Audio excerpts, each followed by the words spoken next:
Jan Brau do të prezantoj raportin e institucionit që drejton për vitin 2025. Ndjekim së bashku. Brau, i shoqëruar nga prokurore Dorina Bejko, i shoqëruar nga Vladimir Mara, prokuror drejtues seksioni, në mos gaboj, dhe nga drejtuesi Byros Kombëtare të hetimit Joni Keta. Mirë se keni ardhur.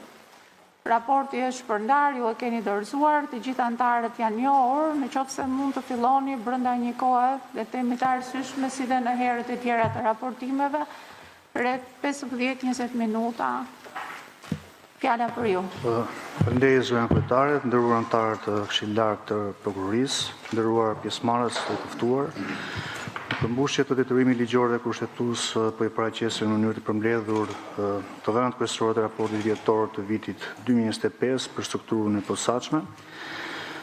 Fillimisht përfitoj nga rasti për t'ju falenderuar për besimin tuaj duke më përzgjedhur drejtues të Prokurorisë posaçme, si njëkohësisht ju shpreh edhe një herë angazhimin tim maksimal për konsolidimin e mëtejshëm të strukturës posaçme. Ky raportim është për vitin 2025, kur institucioni është drejtuar nga zoti Dumani, të cilin gjithashtu gjej rastin ta falenderoj për kontributin e tij në luftën kundër korrupsionit dhe krimit të organizuar. Vlerësoj gjithashtu angazhimin dhe punën pa lodhur të prokurorëve të posaçëm, të hetuesve të Byros Kombëtare të Hetimit, të gjithë stafit të SPAK-ut, si dhe bashkëpunimin me institucionet vendase dhe partnerët ndërkombëtar. Gjatë vitit 2025, SPAK-u ka vijuar konsolidimin e rolit vetë kushtetues dhe ligjor si institucioni kyç në luftën kundër korrupsionit në nivel i lartë, krimit organizuar dhe pastrimit produkteve të veprës penale. Aktiviteti SPAK u karakterizua në rritje të volumit hetimor, intensifikim të hetimit financiare, forcim të bashkëpunimit ndërkombëtar dhe rezultate konkrete në ndjekjen penale të zyrtarëve të lartë dhe grupeve kriminale. Raporti evidenton se gjatë vitit 2025 SPAK ka vepruar në funksion të rritjes së efikasitetit institucional, përdorimin teknikeve speciale të hetimit dhe zgjerimit të kapaciteteve profesionale. Janë reflektuar dhe janë përmbushur në masë të gjerë rekomandimet e rezolutës Kuvendit të Shqipërisë, rekomandimet e Këshillit të Ministrëve, si dhe të progres raportit të Bashkimit Evropian për Shqipërinë për vitin 2025.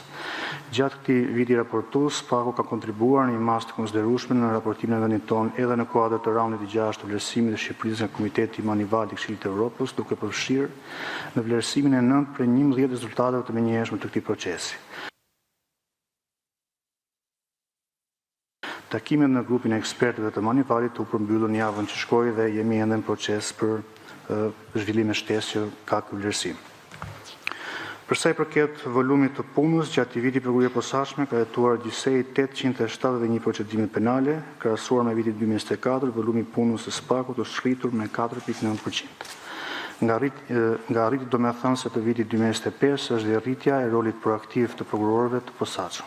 Në krahasim me vitin 2024, ky raport është thuajse dyfishuar nga 19.8% të çështjeve në vitin 2024 në 37% në vitin 2025.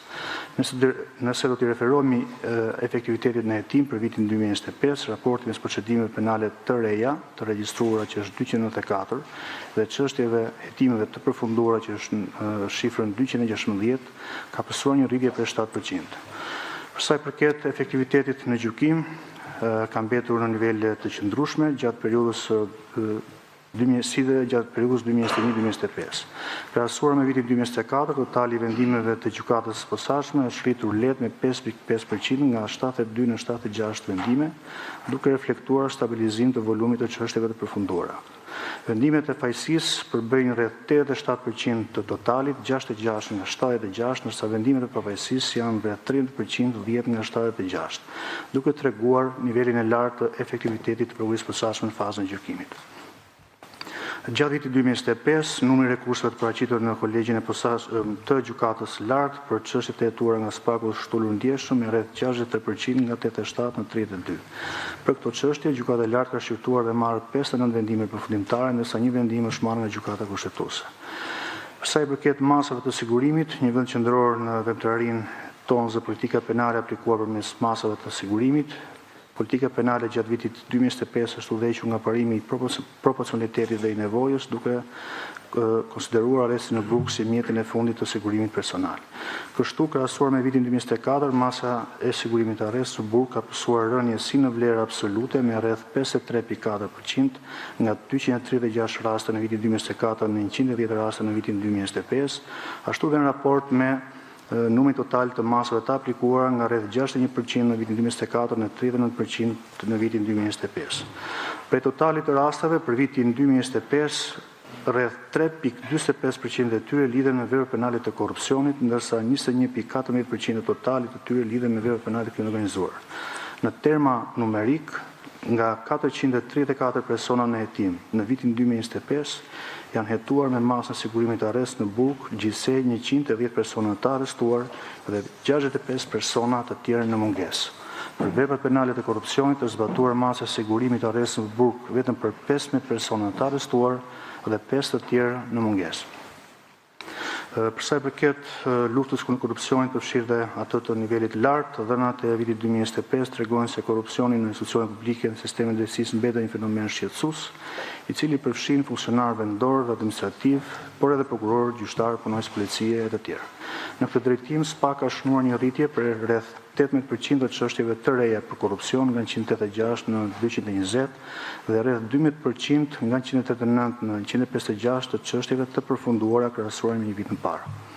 Ky aktivitet i shtuar reflektohet në dërgimin në gjykatë të 24 procedimeve penale me 124 pandehur për korrupsion jo të nivelit të lartë, si dhe 10 procedime me 13 pandehur për vepra penale të korrupsionit ndaj zyrtarëve të lartë. SPA ka vijuar me vendosmëri hetimin e zyrtarëve të nivelit të lartë me 6 procedime të reja dhe 16 persona të tjerë në hetim. Nga 30 zyrtarë dhe ish zyrtarë në hetim gjatë vitit 2025, rreth 50% e tyre, numri 18 janë dërguar në gjykatë me kërkesë për gjykim. Rreth 10 prej tyre janë dënuar me vendim të formës së prerë, duke treguar qëndrueshmëri dhe efektivitet në ndjekjen e nivelet më të larta të administratës publike. Për sa i përket luftës kundër krimit organizuar gjatë vitit 2025, edhe pse numri i hetimeve që lidhen me krimin organizuar është më i ulët krahasuar me vitin 2024, numri i çështjeve të përfunduara për këtë kategori ka shënuar rritje me rreth 3.4% nga 58 në vitin 2024 në 60 në vitin 2025. Të dhënat krahasuese për periudhën 2024-2025 tregojnë gjithashtu një rritje me 11.5% të personave në hetim dhe 36.6% të personave të dërguar për gjykim, çka tregon një orientim më cilësor të hetimeve dhe strukturave më të gjera dhe më të organizuara kriminale. Për sa i përket hetimit financiar dhe pasuror, sektori i hetimit financiar ka ushtruar funksionin e 12 hetues, ndërsa vijojnë procedurat e rekrutimit edhe për 4 të tjerë, procedurë e cila është në fazën e procesit të vetingut të punojësve që janë hetuesve që janë kualifikuar. Një rritje që duhet nënvizuar është dhe rritja e efikasitetit të këtij sektori, i cili tashmë operon me një rrjet të zgjeruar aksesi në 22 databaza shtetërore dhe private. Kjo ka mundësuar që të hartohen profile financiare të personave në hetim, duke zbuluar skema komplekse të pastrimit parave, të përdorimit nga persona të tretë të parave që përbëjnë produkteve veprës penale, transferit e dyshim të jashtëtetit. Gjatë këtij viti kemi vijuar të zbatojmë parimin e ndjekjes parave paralelisht me hetimin penal dhe vlerët e sekuestruara dhe të konfiskuara gjatë vitit arrin shifrën prej 45.4 milion euro, ku përfshihet dhe sekuestrimi i kriptovalutave me vlerë ekuivalente prej 14.5 milion dollar ose rreth 12.4 milion euro. Sa i përket çështjeve që lidhen me zyrtarët e lartë, vlera e pasurive të sekuestruara është në shifrën 1.1 milion euro, ndërkohë që vlera e pasurive të konfiskuara për këtë vit ka qenë në shumën 100.000 euro. Për sa i përket bashkëpunimin ndërkombëtar, SPA është tashmë një partner i besueshëm për agjencitë si Eurojust, Europol, agjencitë të tjera të zbatimit të ligjit, duke përfshirë dhe FBI dhe DEA. Gjatë vitit 2025 janë trajtuar 95 kërkesa për ndihmë të ndërsjellë juridike të ardhura nga autoritetet e huaja, prej tyre janë ekzekutuar 68 nga 27 kërkesa për ndihmë juridike, të dërguara në fund të vitit 2025, të cilat janë në fazë ekzekutimi. Krahasuar me vitin 2024, në vitin 2025 kërkesat për ndihmë juridike nga jashtë u rritën me 35.7%, ku zgjatë ekzekutimit të tyre luhaten nga 2 javë minimumi deri në 6 muaj maksimumi. Për nevojat e hetimit janë përpiluar 156 kërkesa për ndihmë të ndërsjellë drejtuar autoriteteve të huaja të vendeve europiane, të rajonit si dhe vendet të Amerikës Latine. Nga totali kërkesave të transmetuara autoriteteve të huaja, kanë ekzekutuar 55 kërkesa për ndihmë juridike, 3 janë ekzekutuar pjesërisht dhe 97 të tjera janë në fazë ekzekutimi. Ndërsa pjesëmarrja në skuadrat e përbashkëta hetimore mbetet një element thelbësor për hetimet transnacionale. Në vitin 2025 janë krijuar 6 skuadra të përbashkëta hetimore dhe është dakorsuar me autoritetet e huaja për krijimin e 6 të tjerave. Kanë vijuar gjithashtu hetimet për 26 shkolla përbashkëta hetimore aktive të krijuara gjatë viteve 2020-2025.